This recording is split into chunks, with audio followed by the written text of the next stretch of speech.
உங்களை நம்பித்தான் நாங்க இருக்கோம். எந்த கவலையும் உங்களுக்கு வேண்டாம். என் கையில் இருக்கிற எம்எல்ஏக்களை கூட்டு சேர்த்து 2 நாள்ல தனி கட்சி ஆரம்பிக்கிறதா அறிக்கை விட்டுறேன். நீங்க தைரியமா போங்க. எங்களுக்கு வேண்டியது அத நான் செஞ்சிடறேன். நீங்க சேர்த்து வச்ச பணத்துக்கு நான் சேஃப்டி தரேன். உங்க மேல எந்த கமிஷன் வராம பாத்துக்கிறேன். Thank you thank you. அப்ப நான் வாங்க.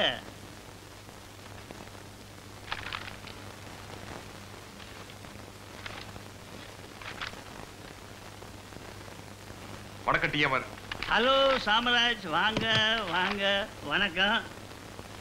இதெல்லாம் என்ன சாமராஜ்? வெடிகுண்டு நினைச்சு பயந்துட்டீங்களா டிஎம்ஆர்? சேர்த்து வச்சுக்கிற பணத்துக்கெல்லாம் சேஃப்டி தரணும் வந்துட்டு போனவங்க சொல்லியிருப்பாங்களே, அந்த பணம் பறி போனாலும் நான் உங்களுக்கு பணம் தரேன். அதுக்கு இது கேரண்டி. பெட்டி நிறைய 100 ரூபாய் நோட்டு அடுக்கி வச்சிருக்கேன். குத்து மதிப்பு எவ்வளவு இருக்குன்னு யோசிச்சு பாருங்க.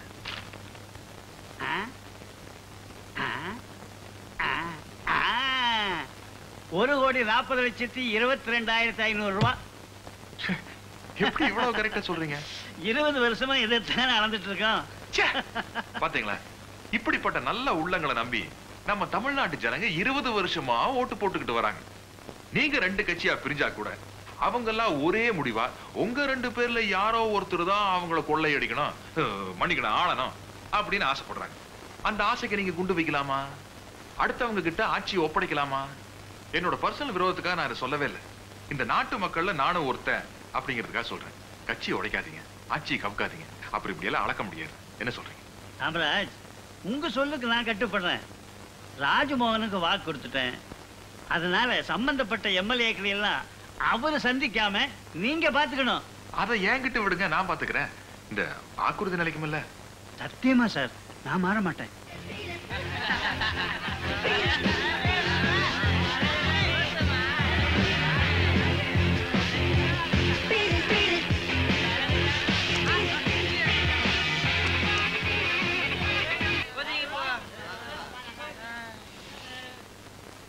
நாட்டு மக்கள் ஓட்ட வாங்கின எம்எல்ஏக்கள் எவ்வளவு நாகரிகமா நடந்துக்கிறீங்கன்னு இப்ப நான் போட்டோ எடுத்துட்டேன். உங்க யோகியதையை நான் எல்லா பத்திரிகையிலையும் போட்டேன்னா உங்க கதி என்ன ஆகுறது? கடத்தல்காரன் காசு பெருசா இல்ல நாங்க பெருசான்னு யோசிங்க. நீங்க அத்தனை பேர் ஆளுங்கட்சியை விட்டு விலகி தனி கட்சி ஆரம்பிக்க போறதா இந்த பேப்பர்ல கையெழுத்து போடுறீங்க. புரியுதா? ஒட்டுமொத்தமா கையெழுத்து போட்டு கொடுத்துறோம். எங்களை காமிச்சு கொடுத்துறாதீங்க. எல்லா எம்எல்ஏவும் மோகன் கிட்ட கையெழுத்து போட்டு கொடுத்துட்டாங்க. அவங்க எல்லாரும் ஏசி பஸ்ல வச்சு போலீஸ் பாதுகாப்போட மோகன் கடத்திட்டு போயிட்டான். எங்களால் ஒண்ணுமே செய்ய முடியல சார்.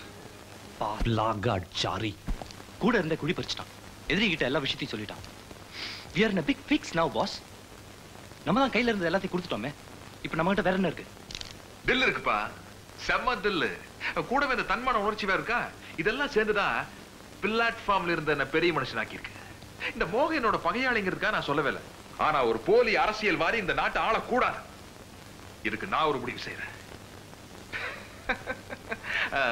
மைக்கேல், நன்றி கட்ட உயிரோடு இருக்க கூடாதுல்ல? நானும் அப்படித்தான் நினைக்கிறேன். இந்த டிகே உயிரோடு இருக்கணும் கூடாது. குத்திட்டு சார், நான் எப்பவும் போல பாதுகாப்பா முன்னால போறேன். நீங்க உங்க கார்ல தான் வர போறீங்களா? ஆமா, அதுல என்ன சந்தேகம்? இல்ல, உங்க பர்சனல் கார்ல வராம வேற கார்ல வந்தா நல்லா இருக்கும்னு நினைக்கிறேன். ஏன், எதுவும் ப்ராப்ளம் வரும்னு நினைக்கிறீங்களா? இல்ல சார், சாம்ராஜ் இன்னும் அரெஸ்ட் ஆகல. இப்ப இருக்க நிலைமையில அவன் எது வேணா செய்யலாம். பாதுகாப்பு எவ்வளவுதான் இருந்தாலும் பரவாயில்ல, நீங்க ஒண்ணும் பயப்பட வேணாம். நான் என் கார்லயே வர்றேன். தம்பி, எதுக்கும் இன்ஸ்பெக்டர் சொல்ற மாதிரி பண்ணிடுவோமே. ஏன்னு நீங்களும் பயப்படுறீங்களா? பாதுகாப்பு பலமா இருக்கும்போது ஏன் பயப்படணும்? அதானே, நேரமாச்சு கிளம்புங்க. இன்ஸ்பெக்டர் புறப்படுங்க.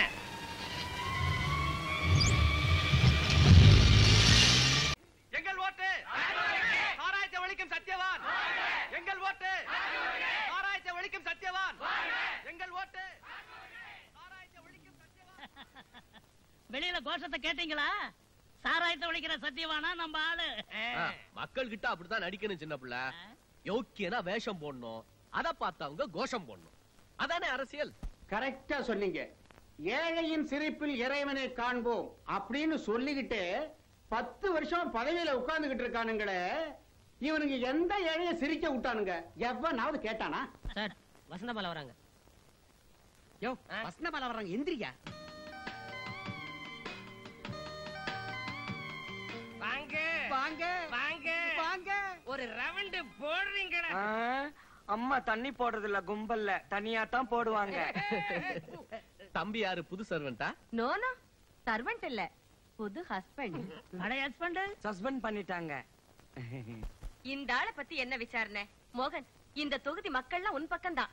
நிச்சயமா நீதான் ஜெயிக்க போற. Thank you madam. என்ன இருந்தாலும் எதிர்க்கட்சி தயாநிதி என்னமா பப்ளிசிட்டி பண்ணிருக்கான் தெரியுமா? அவன் தொண்டர்கள்லாம் அப்படி ஒரு ஸ்பீடு, சுறுசுறுப்பு. எந்த செவத்தை பாரு, அவன் பேருதான். செவத்தை விடலாமா?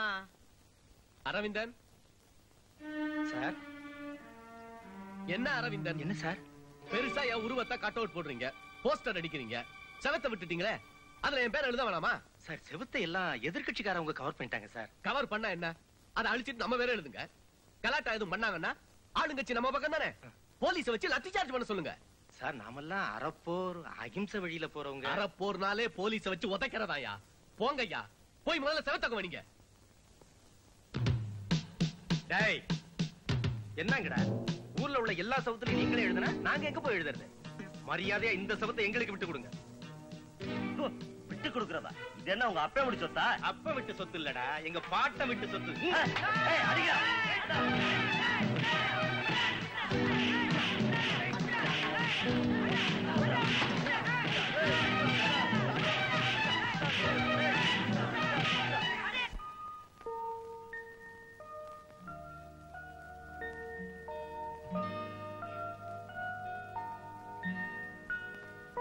தம்பி ராஜமோகன் எங்க தலைவர். வணக்கங்க. தலைவர் இல்லங்க, உங்களுக்கெல்லாம் நான் தொண்டை. கட்சிக்காக உங்க மகன் ரொம்ப ரத்தம் செஞ்சிருக்காரு. வீட்டுக்காகவும் கொஞ்சம் வேர்வையை சிந்துறானா? இந்த வயசான காலத்துல நாங்க எவ்வளவோ நிம்மதியா இருப்போம். நீங்க சொல்றது நியாயம்தான். இப்ப எப்படிங்க இருக்கு உடம்பு? இன்னும் 4 நாள்ல தையல பிரிச்சிடலான்னு டாக்டர் சொன்னாரு. நீங்க எதுக்கும் கவலைப்படாதீங்க. ஆஸ்பத்திரி செலவெல்லாம் நான் ஏத்துக்கிறேன். உங்க ஆசீர்வாதத்துல நான் ஜெயிச்சு எம்எல்ஏ ஆனதும் என்னுடைய முதல் வேலை உங்க பையனுக்கு வேலை போட்டு என்னைய அது ஆஸ்பத்திரியில எல்லாம் தெரியாதனமா கூட்டிட்டு வந்துட்டோம். என்ன பண்றது? அரவிந்த், கவலைப்படாத. எப்பவுமே நாம அராஜகத்தால எதுக்க நினைக்க கூடாது. அமைதியா அஹிம்சா வழியில தான் எந்த காரியத்தையும் சந்திக்கணும்.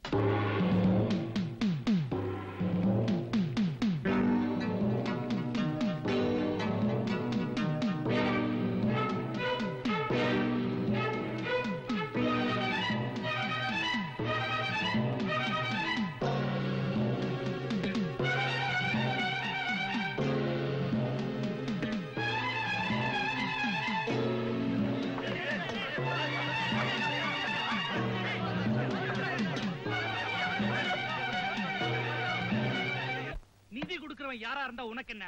அவன் சாராயத்தை விக்கிறானா சரீரத்தை விக்கிறான்? நீ ஏன் பாக்குற? குடுக்கறத வாங்கிக்க வேண்டியதானே. இன்னைக்கு வாங்கினா நாளைக்கு அவன் ஆதாயம் பாப்பான். கள்ள சாராயத்தை லாரியா கடத்த ஆரம்பிப்பான். கடத்தினா கடத்திட்டு போறான், கண்டுக்காத. கள்ளச்சாராயம் காசுறதான் இன்னைய குடிசை தொழிலே. உங்களுக்கு முன்னால இருந்த தலைவர்கள்லாம் இப்படித்தான் சின்னவங்களுக்கு அறிவுரை சொன்னாங்களா? அவங்க எல்லாம் எவ்வளவு சுத்தமா வாழ்ந்தாங்க. சுத்தமா வாழ்ந்த தலைவெல்லாம் என்ன பெருசாயிட்டான்? கருப்பா சிலையாயி காக்கா குருவிக்கு கக்கூஸ் ஆயிட்டான். பெனாயில் ஊத்துறதுக்கு கூட ஆள் இல்ல. சுத்த விவரம் புரியாத ஆளா இருக்கிறிய. கட்சியினுடைய கஜானா யார் தெரியுமா? இவன மாதிரி 4 பெரிய மனுஷன் பிசினஸ் மேன் தான். அவன் கொடுக்கிற காசுல தான் காரியமே நடக்குது. உன்னை பத்தி எனக்கு நல்லா தெரியும். சாராயத்தை எதிர்க்கிற பேர்ல சாம்ராஜ்யம் எதிர்க்கிறேன். தலைவரே, உணர்ச்சி வசப்படாதப்பா. நீ வேணான்னு திருப்பி அனுப்பின பணத்தை சாம்ராஜ் கிட்ட நான் வாங்கிட்டேன். இப்ப அந்த பணத்துல இருந்தா உனக்கு நிதி கொடுக்க போறேன். அதை நீ வாங்கிக்குவேன்னு தெரியும். ஏன்னா நீ கை நீட்டி வாங்கலையே, நான் தானே வாங்கினேன். தலைவரே, நீ கை நீட்டி வாங்கினா உன் இமேஜ் கெட்டு போயிடும். உன் இமேஜ காப்பாத்துறதுக்காக நானும் கட்சியும் கெட்ட பேர் வாங்கலாம் இல்ல? போதும். நான் உங்ககிட்ட நிதி கேட்டு வந்தது என் முட்டாள்தனம். அந்த சாராய சாம்ராஜ்யம் எதுக்கிறதுக்கு உங்க தயவு தேவையில்லை. அட மோகன் நில்லுப்பா. தலைவரே, நான் இனிமே உங்களை இந்த ஆபீஸ்ல சந்திக்க மாட்டேன். நம்ம அடுத்த சந்திப்பு அசம்பிளில தான்.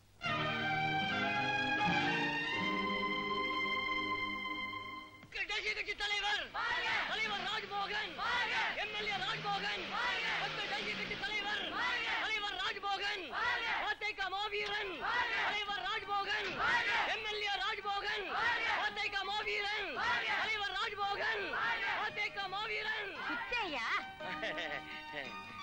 ஒரு தடவை அரத்தி எடுத்து எம்எல்ஏ ஆயிடுவாங்க, 2 தடவை அரத்தி எடுத்த மந்திரி ஆயிடுவாங்க, 3 தடவை எடுத்த பிரதமர் ஆயிடுவாங்க. தம்பி, வலது கால் எடுத்து வச்சு உள்ள போங்க. மக்கள் தேசிய கட்சி தலைவர் எம்எல்ஏ ராஜ்மோகன். சின்ன பிள்ளை, நான் போய் பார்ட்டிக்கு வேண்டிய ஏற்பாடுலாம் பாக்குறேன். சரிம்மா. வாயா, தட்டை கொடுத்துட்டு வாயா. தட்டு நம்மளது இல்லையா? இதுக்கு தான் தட்டெல்லாம் கையில எடுக்க கூடாதுங்கிறது.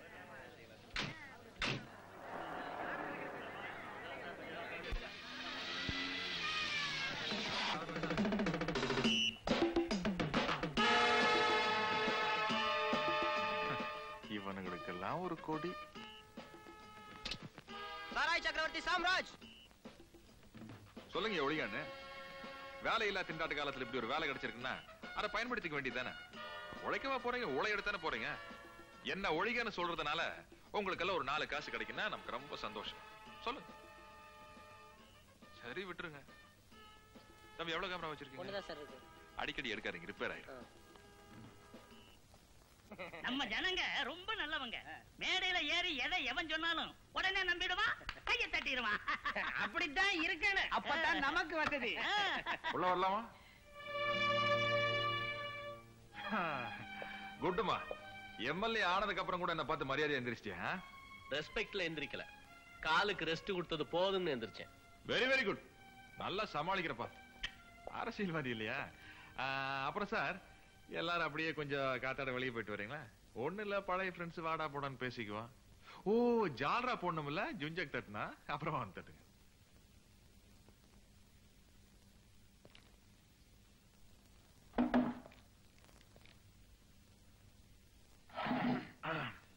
என்ன விஷயமா வந்த? ஆமா, என்னது சாராய தொழிக்க போறோன்னு ஒரு ஸ்டண்ட். எல்லாரையும் பிடிச்சி ஏமாலையே கேஸ் போட்டு சாராயத்தை ஒழிக்கத்தான் போறேன். ஏமா, டேஸ்ட் நல்லா இல்லையா இல்ல சுதி ஏறலையா? Shut up. குத்தல் பேச்சு வேண்டாம். உனக்கு குறுக்கு புத்தி வேண்டாண்டா. நம்ம 2 பேரும் ஒன்னா குப்பத்துல வாழ்ந்துகிட்டு இருந்த பிச்சைக்கார பசங்க தானே. நீ படிச்ச கடி, நான் படிக்காத கடி. நீ அரசியல் திருடன், நான் திருடன். தட் இஸ் த டிஃபரன்ஸ்மா. டேய், நிறுத்துறா வேதாந்தத்தை. கள்ளச்சாராயம் காட்சி தங்கத்தை கடத்தல் பண்ணி. ஏண்டா வெளிநாட்டுல இருந்து தங்கத்தை கடத்தணும், அதெல்லாம் தப்பா? ஐயே, இந்த இவனுங்கள எல்லாம் கஜினி முகமது, கோரி முகமது எல்லாம் அவங்க நம்ம நாட்டு கோயிலுக்கு இருக்கிற தங்கத்தை கடத்திக்கிட்டு வெளிநாட்டுக்கு போல கடத்திக்கிட்டு போன தங்கத்தை நான் திரும்ப நம்ம நாட்டுக்கு கொண்டு வரேன்டா. இது தேச துரோகம் இல்ல, தேச தொண்டு. எப்படி பார்த்தா எலெக்ஷன் வைக்காம நம்ம மந்திரி ஆகணும். டேய், நிறுத்துறா சாக்கடை வழக்கத்தை. இப்ப நீங்க வந்த காரணம் நான் உன் மேல போட்ட கேஸ வாபஸ் வாங்கணும். அதுக்கு தானே? வாபஸ் வாங்கின சொல்றதுக்காக வரலமா கண்ணு, வார்னிங் பண்றதுக்காக வந்திருக்கேன். பதவியை வச்சுக்கிட்டு ஏதாச்சும் வித்த காட்டின வெட்டிடுவேன்.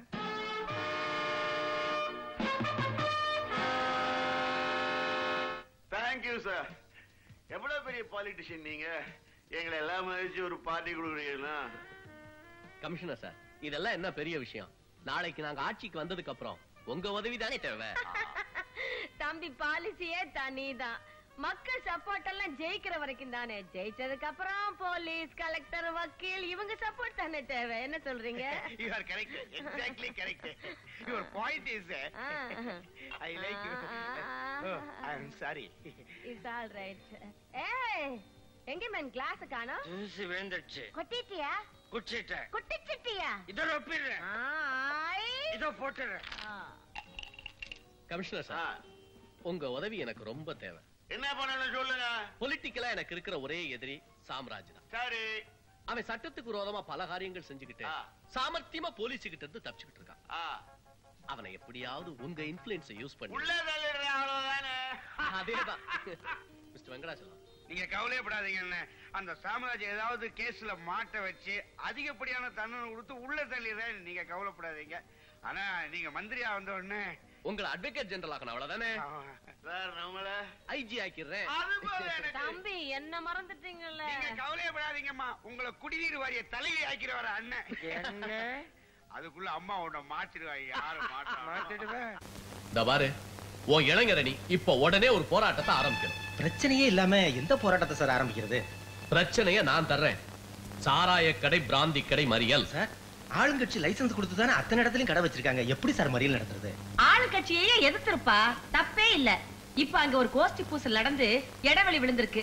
அத நம்ம யூஸ் பண்ணிக்கிறோம், அவ்வளவுதானேப்பா. சரியா சொன்னீங்கம்மா. போராட்டத்தை நீ நடத்து.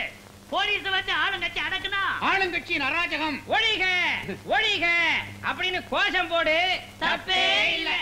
இந்த பாரு அரவிந்த், இது என் மானத்துக்காக நடத்துற போராட்டம் மட்டும் இல்ல, என்னுடைய சுய லாபத்துக்காகவும் தான். சின்ன பிள்ளை, அரவிந்த் கையில செலவுக்கு 10,000 ரூபாய் பணம் கொடுங்க. சரி, கொடுக்கணும் தம்பி. சார், அரசியல்ங்கிற பேர்ல நான் பண்ற ரவுடித்தனம் எனக்கே அழுத்து போச்சு. அவமானமா இருக்கு சார். யாருடைய பதவி லாபத்துக்காகவோ நாங்க படிச்ச படிப்பையும் மறந்து வேலை கிடைக்காதனால வெட்டித்தனமா இப்படி அடிதடி சண்டைன்னு வீட்டுக்கு பிள்ளையா நடக்காம கேடியா ரவுடியா அடியாளா ரொம்ப கேவலமா இருக்கு சார். நீ இன்னும் புரிஞ்சுக்க மாட்டேங்கிற. இன்னைய சில கேடிக தான் நாளைக்கு மந்திரிங்க. மந்திரி ஆகிறத விட மனுஷனாவே வாழ்ந்துடுறேன். எனக்கு ஒரு வேலை வாங்கி கொடுங்க சார். ஏற்கனவே மந்திரி கிட்ட தம்பி உனக்காக பேசியாச்சு. நாளைக்கே உனக்கு அப்பாயின்மெண்ட் ஆர்டர் வந்துடும். முதல்ல இந்த வேலையை கவனிப்பா. Thank you sir. அமக்களமா வெற்றிகரமா போராட்டத்தை நடத்திடுறேன்.